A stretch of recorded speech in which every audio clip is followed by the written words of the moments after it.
Welkom bij Scheldemondig. Mijn naam is Nicole Wieme. En ik ben Hendrien van Walwijk. Vanavond hebben we een hele bijzondere gast aan ons tafel zitten die passie heeft voor wijnen en dranken. Met wie hebben we hier tegemoet genoegen? Mijn naam is Petra de Boevere. Welkom. Welkom in de studio, Petra. Ja, wat gezellig dat je er hier bent. Nou, het wordt vast gezellig. Wie weet. Ik heb van alles meegenomen, dus het komt vast goed. Het lijkt er alsof het nog gezelliger gaat worden. Ik denk het. Ja. Waar komt die passie van jou vandaan? Ja, je moet iets doen waar je verstand van hebt. En met mij in ieder geval was het alleen drank. Nee, nou ja, even kijken hoor. Ik ben net als iedereen hier in de streek eigenlijk in de horeca beginnen werken tijdens mijn middelbare schooltijd. En ik was wel degene die altijd een beetje gek van de drankjes was. Dus als ik in een restaurant werkte, wilde ik graag die mensen adviseren over de wijntjes. En als het wat minder druk werd, laat in de avond, dan ging ik cocktailtjes staan shaken. Dus dat was voor mij een logisch vervolg van de horeca eigenlijk. Want een horecabedrijf, ja, een winkel kan je om 6 uur op slot doen, hè? Een horecabedrijf niet. Dus dat was wel de voornaamste reden dat ik daarin terechtgekomen ben. Dus 30 jaar geleden ben ik mijn winkel begonnen. Oké, 30 jaar geleden. 30, ja, 30. Ja, 30. Ja. Maar daar heb je natuurlijk ook wel opleiding voor moeten doen, want dat kan je niet zomaar. Dat doe je natuurlijk ook geleidelijk, hè. Kijk, vroeger, ik ben nog uit de tijd, dan moest je vakdiploma's hebben. Ja, oma vertelt, zo klinkt het een beetje. Maar nee, serieus, toen wij begonnen werken, had je nog vakdiploma's nodig. Dus je kon geen horecabedrijf beginnen zonder je diploma cafébedrijf, je diploma restaurantbedrijf, een middenstandsdiploma. En als je een slijterij wilde beginnen, moest je een slijtersvakdiploma hebben. Daar zat de basis al in. Op een gegeven moment, begin jaren 2000 of zo, hebben ze dat allemaal afgeschaft. En mocht iedereen... Ja, iedereen mag alles gewoon beginnen, zeg maar. Je hebt alleen nog een papiertje sociale hygiëne nodig. Dan kan je, als je een paar uurtjes dat boekje leest, dan heb je dat gewoon. Maar ja, ik stam nog uit die tijd dat dat niet zo was. En ik vond dat heel interessant. Dus terwijl je dan al een winkel hebt, ga je nog wel verder voor je vinoloog. In mijn geval heb ik dat in België gedaan, omdat dat dichterbij is. En die zijn wat bourgondischer als die Nederlanders, zeg maar, die Belgen. Dus je bezoekt natuurlijk je leveranciers, je wijnboeren. En het meeste leer je dus als je met een wijnboer praat of met een distillateur praat. Dat kan je niet uit een boekje leren. Nee. Een vinoloog. Wat is een vinoloog? Want er zijn misschien wel kijkers die zeggen dat is een moeilijk woord. Vinoloog is eigenlijk gewoon een wijnkenner. Dat hoef je niet eens, dat is niet eens beschermd. Wat wel beschermd is vinoloog van de Wijnacademie. Okay. Dat is dan een Nederlandse titel. Maar vinoloog is eigenlijk een ander woord voor wijnkenner. Oké. Petra, jij bent een zaak begonnen in Sluis. Ik ben begonnen in Breskes in 1993. Okay. En in 2012 zijn we inderdaad verhuisd naar Sluis. Ja. Ik ga ervan uit dat je daar niet alleen wijn verkoopt. Dat er veel meer staat dan alleen maar... Nou ja, wij hebben 1200 soorten whisky, 400 soorten rum, 300 soorten gin. Ja, er staat iets meer. Er staat iets meer, ja. Oké. Ja. Hoe kom je... Jij zei net het bezoeken van destillateurs, van wijnboeren. Betekent dat ook dat je dan naar het buitenland gaat? Ik bedoel, wijn wordt wel in Nederland gemaakt, maar de meeste... Ja, je probeert wel een paar keer per jaar zoiets te doen. Maar vaak is dat dan op uitnodiging met een leverancier mee. Ja. Dus... ja, er staan nog wel een aantal wijngebieden op mijn bucketlist, maar ik heb er wel al veel gedaan, zeg maar. Het mooiste wijngebied van Europa vind ik de Douro-vallei, waar ze port maken. Ja. Oké, port. Ja. En dan kan je me daar eens wat meer over vertellen. Want ik zie verschillende ports. En ja, een zachte port, een port uit de supermarkt. Wat is daar nou het verschil in? Nou, je hebt eigenlijk 2 hoofdtypes port. Rubies en Tawnies. Ruby, robijnrood, zijn de zoetste, zeg maar. Die rijpen of in een heel groot vat, of ze zijn heel jong, of ze rijpen op fles. Een vintage port is ook altijd een ruby-type. Maar die heeft 20 jaar nodig om op dronk te komen en wordt alleen in de beste jaren gebotteld. En je hebt tawny port, taankleurig. Die wordt dus wat bruiner van kleur. En dat is door de invloed van het hout. Of hij is nog steeds jong en rijpt op een kleiner vaatje. Of hij rijpte heel lang op vaten. Dus een tawny port, taankleurig. Ja, port is altijd zoet, zeg maar.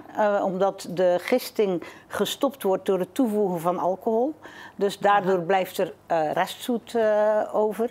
En de kwaliteitsverschillen, wat jij al noemt, die zitten in de kwaliteit van de druiven. Dus waar is die wijngaard gelegen? Ligt die ten opzichte van de zon of ligt die op een wat slechter plekje? Hoe hoog ligt die wijngaard?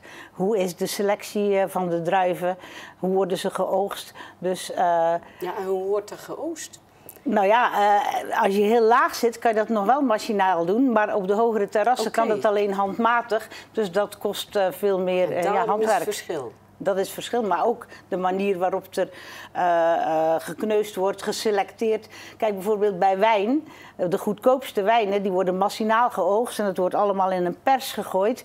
En dan krijg je eigenlijk een beetje wat ze noemen groene tannines. Want in feite worden ook gewoon de steeltjes en alles meegeperst. Als je betere wijnen hebt, dan is er al een groene oogst. Dat betekent dat ze in het voorjaar gaan selecteren dat er minder druiven aan de struiken, aan de wijnstruiken komen, maar wel met een hoger suikergehalte. En na de oogst wordt er ook beter geselecteerd. Er staan soms aan zo'n band 6 mensen alle steeltjes eruit te selecteren. En dan krijg je dus een hogere kwaliteit druiven, maar wel een veel lagere opbrengst per hectare. Oké. En een hoop handmatig werk, waardoor natuurlijk de dat productieprijs wordt natuurlijk wat hoger daarvan. Dat klopt, ja. Kun je dus ook eigenlijk zeggen, of misschien ben ik wel kort door de bocht, dat je zegt van nou, in de normale supermarkt, hè, waar je natuurlijk het een en ander ook nog wel aan wijnen en dranken kunt kopen, daar zijn eigenlijk de productie van de lagere terrassen, dus met andere woorden wat machinaal kan gebeuren. Nou ja, en wat bij jou is eigenlijk kwalitatief. Ik ken een leverancier, dat is ook onze hoofdleverancier, die deelt zijn druiven in van A tot en met G. Waarbij A dan de beste kwaliteit is en G de minste. En die in de supermarktwijnen zitten, zijn dan wel van de lagere kwaliteit. Terwijl de A en de B, daar willen ze alleen hun eigen naam op hebben. En die komen in de boutiques terecht, zoals speciaalzaken. Ja, dat is net als je, mag het misschien niet noemen, een DAF of meer Rolls-Royce rijdt. Hè? Er zit ook verschil in. Het zijn allebei auto's, maar er zit wel verschil in. Ja, klopt. Nou, Petra, whiskies. Ik heb me laten vertellen dat je ontzettend veel whiskies hebt. En die worden ook op speciaal manier gebotteld, of hoe je dat ook noemt. Nou ja, ook daar heb je weer hoofdstijlen. Eigenlijk kan je die in 2 hoofdstijlen, blended whiskies en single malt whiskies. Blended whiskies, dat is een samenstelling van verschillende distilleerderijen en verschillende graansoorten. Even kort door de bocht, want we hebben maar een half uur. En een single malt is altijd gemaakt van 100% gerst en komt uit 1 distilleerderij. Dus die zijn zachter, complexer. En een whisky mag je pas whisky noemen als die minstens 3 jaar en 1 dag in een vat heeft gelegen. Dus daarvoor kan het nooit whisky zijn. Maar de single malts, dus de hoogste kwaliteit, worden vaak 10, 15, 18 of misschien wel 21 of 25 jaar op vat gelegd. En elk jaar verdampt er 2%. Zo. Angel Share, het deel van de engelen. Allemaal hele gelukkige engelen daar boven Schotland. Maar daardoor worden de smaken ook wel wat geconcentreerder. En daar rijden ook verschillende smaken in. Ja. Want kan je daar ook nog iets meer uitleggen? Iets van Frans, Engels of... Nee, dat was met de rum, Nicole. Oh, ja, niet goed opgelet. Nee. Je hebt wel geturfd en ongeturfd. Dus je hebt fruitige whiskies en je hebt rokerige whiskies, zeg maar. En een liefhebber van rokerige whiskies, die lust vaak ook wel de andere. Maar andersom is dat soms lastig. Hè? Omdat rokerige whisky, peated whisky zoals ze noemen, die vind je of geweldig of helemaal niet. Of helemaal niet. En vaak is het een kwestie van veel geproefd hebben. Hè? Want als je... hoe meer je proeft, hoe complexere smaken je aan kunt. Anders zou jij ook nog steeds babymelk drinken, want daar beginnen we allemaal mee. Maar je smaakpapillen die ontwikkelen zich naarmate dat je meer proeft. Dus als jij begint met whisky, dan wil je zoetere smaken. Dan dat je, als je dan een paar jaar verder bent en je hebt veel geproefd, dan denk je, nou, ik mis toch iets. En dan ga je net een stapje verder. En dat is mijn wijn trouwens precies hetzelfde. Nou, ik wil net zeggen, dat was... Ik begon ooit met zoete wijn, maar nu zit ik op droge wijn. Ja, nee, maar dat is vaak eigenlijk is het dus allemaal een acquired taste. Hè? Je moet het leren drinken. Ja, kwestie van oefenen. Ja. Ja, gewoon blijven oefenen. Oké. Nee, maar dat is wel waarom mensen die zeg maar beginnen met iets te drinken, die willen vaak zoetere smaken. Ja? En Ja? dat is een mooi bruggetje richting rum. Want dat is dus in rum ook het geval. Rum is nu een opkomend... Jaren was de gin een hype. Dat is nu een beetje steady, zeg maar. Ja. Iedereen weet wel een beetje wat hij lekker vindt in smaakstijlen. En rum is de next big thing. Dus daar heb je dus ook... De meeste rum is Spanish style. Dat zijn de zoetste rums. Oké. Maar je hebt English style rums. Die zijn veel droger. Die zijn op een andere manier gemaakt. En die hebben minder suiker toegevoegd, maar die zijn veel aromatischer. En dat ligt ook aan de distilleerketel en zo. Dus daar zie je dat dan ook. En dan zie je dus dat iemand die, ik ga geen merknamen noemen, maar van de rum waarvan iedereen denkt dat het rum is. En ook waar rum is. Maar als je één keer betere rum hebt gedronken, ga je dat niet meer drinken. Ah, ja, helder. Ja, we zijn mee. Ja, bij mee. Als je dan naar een betere premium rum gaat, dan ga je eigenlijk niet meer terug. Maar als je dat een tijdje heb je wat verschillende soorten geproefd. En dan ga je toch naar die drogere smaak. Net zoals jij nu zegt, ik drink nu ook drogere wijn als vroeger. Dat heeft allemaal te maken met je eigenlijk de ontwikkeling van je smaak. Van je smaak? Ja, ik ben eigenlijk ook geen whisky drinker. Totaal niet. Ik ga jullie iets... je weet niet wat het is. Nee? Ik ga jullie eerst even... als je gedistilleerd gaat ruiken en proeven, dan doe je iets anders dan met wijn. Oh, je mag niet walsen. Je mag wel walsen, moet je neus maar je moet weghangen? niet... Nee, juist niet. Je gaat er langs. Je gaat dus wel walsen om de aroma's los te krijgen. Maar je gaat eigenlijk een beetje aan de rand van je glas. Want als je je neus erin stopt, omdat het wat hoger is van alcohol... Dan nee, je verdooft eigenlijk, waardoor je ook minder kunt proeven. Dus je doet het, daarom noemen ze het in Schotland ook vaak sniffing. Weet je dat? Ja, dat woord heb ik wel eens gehoord. Ja, dat ruikt wijn. Maar wat ruik je? Ik ruik iets van een soort... Een beetje vanille. Kan dat? Ja, maar wat je echt ruikt, de hoofdsmaak? Ja, ik kan het niet... Ja, het begint met een B. Het is fruit. Ik wil net zeggen, het lijkt me perig, maar... Nou, dit is echt banaan. Dit is banaan. Zie je wel? Ik kon hem net niet thuis brengen. Ja. Ik dacht, het is een beetje bananensnoepje. Het is een beetje bananensnoepje. Nou, jullie mogen even proeven. Ja, en dan ga je dus ook kleinere slokjes van doen als mijn wijn. Je gaat echt nippen. Maar probeer dan een beetje... op je tong zit zoet, zuur, zout, bitter. Zit op verschillende plekken. Dus een beetje proberen te laten gaan in mijn mond. Oké.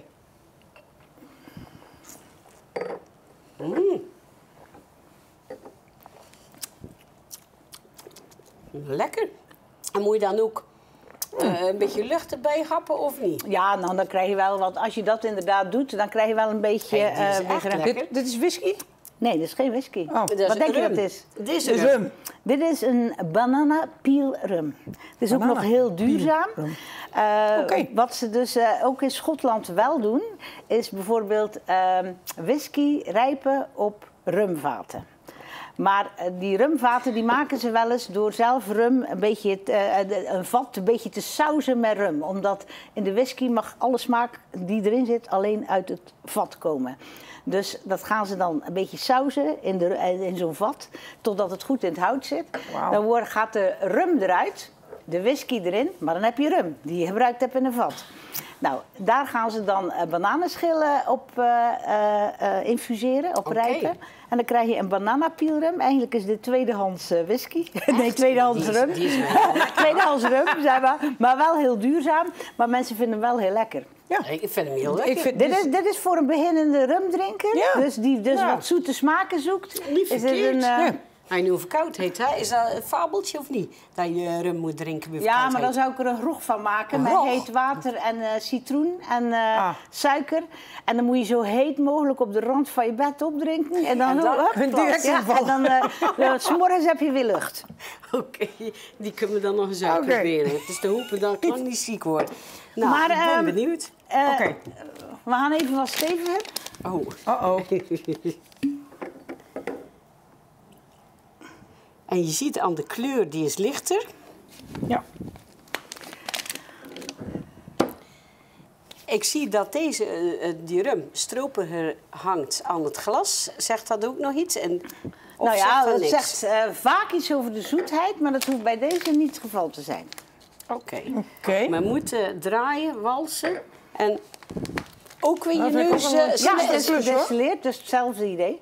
En die is inderdaad droger, volgens mij. Nou, Zo. wat ruik je hier? Zit ook wel een typische... Chocola? Heel goed. Ja, een echte kenner. Nou, van de geur ja, maar voor de rest niet hoor.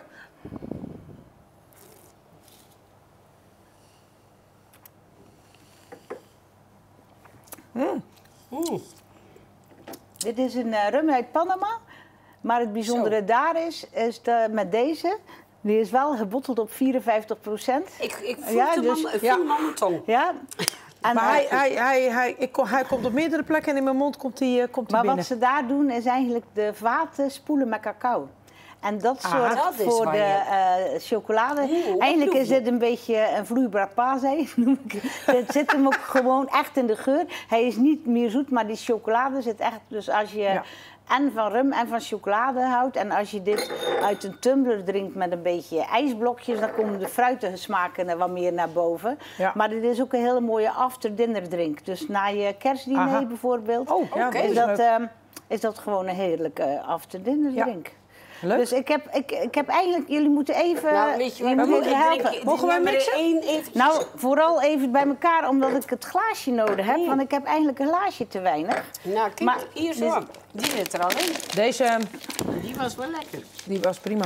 Maar ik vond de tweede trouwens ook erg lekker. En Heel inderdaad, speciaal, wat je zegt, want ik zou dat nooit voor na een drinken. kerstdiner, voor als gezellig samen zijn en genieten van elkaar. En Ja, is dus dit rum is niet altijd fantastisch. iets wat je Ja. alleen met cola mixt. Je kunt het ook als... en Daar deze kun je is wel beter heel dat merk voor bijzonder. gebruiken als wat jij net vertelde, denk ik. Ik heb geen merken genoemd, Nee, hè? maar Ja, je oké. omschreef hem zo mooi. Wat hebben we nou? Ik ga even ook jouw lege glaasje met een klein beetje water uitspoelen. Ik vind het hier wel gezellig zo. is hè. heel Ja, gezellig. dit wordt Het is altijd dit gezellig wordt bij ons. fantastisch. We gaan weer draaien. Ook deze, Halsen. deze lijkt wat rozer, kan dat? Ja, dat lijkt misschien in het licht. We gaan nog een tintje zwaarder. Nee, het is niet zwaarder, maar het is wel heel anders. Een rokerige. Iets Zo, rokerigs. dit ruikt inderdaad totaal anders, Dit want die is- andere kon dit ik... is rokerig. ja. Draaien. Ja, maar ik ben hier al aan het morsen. Ik vind het zelf een van de meest bijzondere smaken die ik in het afgelopen jaar nieuw geproefd heb. Daarom heb ik hem eigenlijk meegenomen.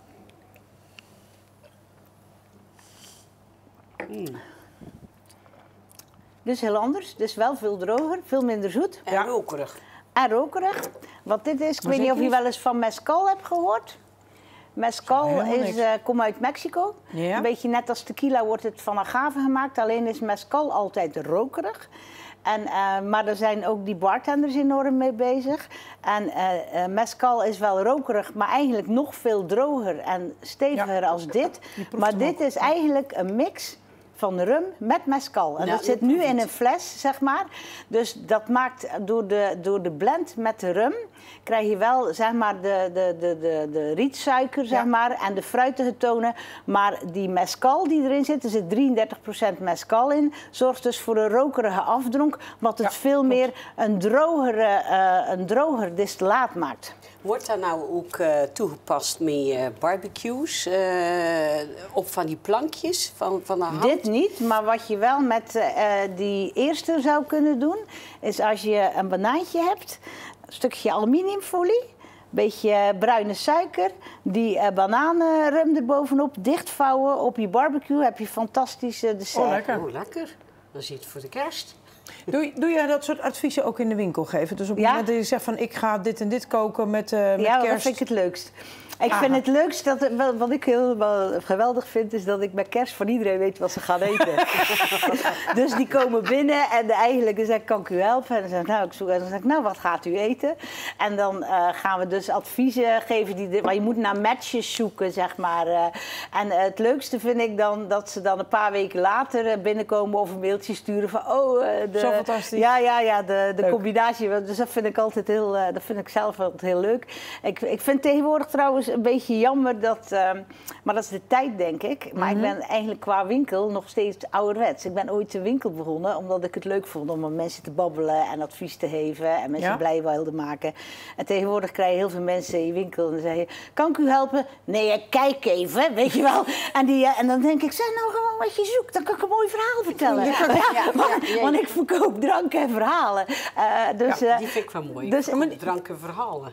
Maar eigenlijk is dat zo, want de drank heeft een verhaal. Ik bedoel, net over die mescal en over op bananen natuurlijk. Maar misschien is het wel de tijd hoor, dat mensen ook denken dat er in de winkels geen mensen staan die verstand van hun product hebben.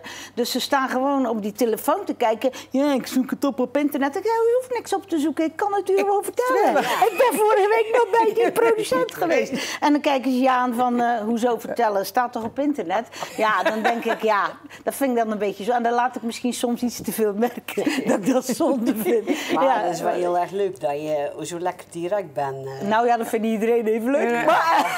Maar ik heb ermee leren leven. Ik denk niet meer dat het gaat veranderen. Nee. Maar het maakt het verhaal wel heel erg leuk. Dat jij ook de verhalen van de distilleerders, van de wijngaarden erbij kunt vertellen. Nou ja, ik vind gewoon elke fles heeft zijn verhaal. Ja. En als ik het verhaal niet ken, dan kan ik die fles ook veel moeilijker verkopen. Dan verkoop je hem dus alleen omdat je misschien 10 cent goedkoper bent dan iemand anders. Maar ik wil hem verkopen omdat mensen het verhaal heel mooi vinden en omdat ik achter dat product sta. En uiteindelijk denk ik dat we dat ook moeten willen. Dat je inderdaad gezellig met elkaar samen een drankje drinkt, waarbij een verhaal hoort over het drankje wat je drinkt natuurlijk. Ja, want dat is toch de emotie? Eigenlijk is drank altijd emotie. Dat is net zoals... het scheelt ook wanneer en waar je iets drinkt. Hè? Ik ben ooit... ook meer dan 30 jaar geleden met mijn man naar Madeira geweest.